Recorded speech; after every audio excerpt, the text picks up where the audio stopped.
Innovations in deep learning, especially the rapid growth of large language models (LLMs), have taken the industry by storm. DL models have grown from millions to billions of parameters and are demonstrating exciting new capabilities.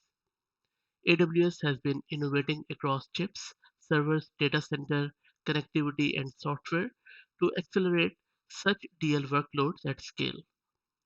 That is why AWS has announced that Inferentia instances are now generally available. AWS EC2 Inferentia 2 instances are powered by AWS Inferentia 2, which is the latest AWS designed machine learning chip. In this video, I'm going to tell you what exactly is the difference between Inferentia 1 and Inferentia 2 instances.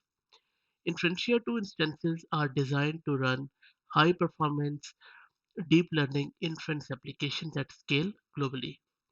They are the most cost effective and energy efficient option on EC2 for deploying the latest innovation in generative AI, such as GPT-J or open pre-trained transformer language models.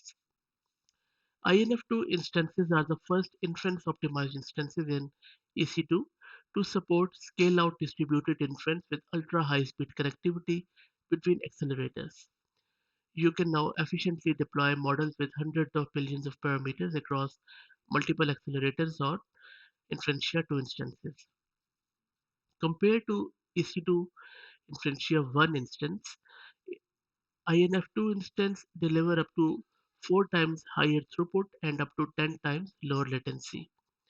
Each Inferentia 2 chip has two improved neuron core engines, HBM stacks, and dedicated collective compute engines to parallelize computation and communication operations when performing multi-accelerated inference.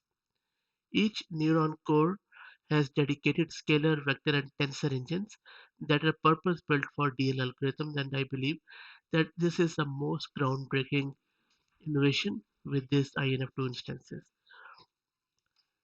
These three engines make the bedrock of this INF2 innovation and edge on the INF1 instances.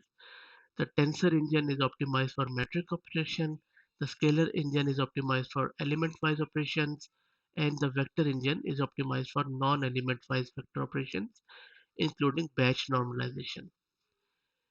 If you want to get started with Inferentia 2 EC2 instance, then launch it from the console in US East 1 region or even in Ohio region, because I was unable to do so in the Sydney region today.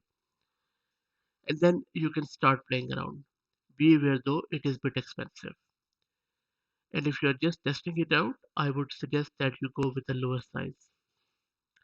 The great thing about this is that AWS Neuron SDK integrates natively with AWS Inferentia 2, and also it integrates into popular machine learning frameworks like PyTorch. The Neuron SDK includes a compiler, runtime, and profiling tools, and is constantly being updated with new features and performance optimization.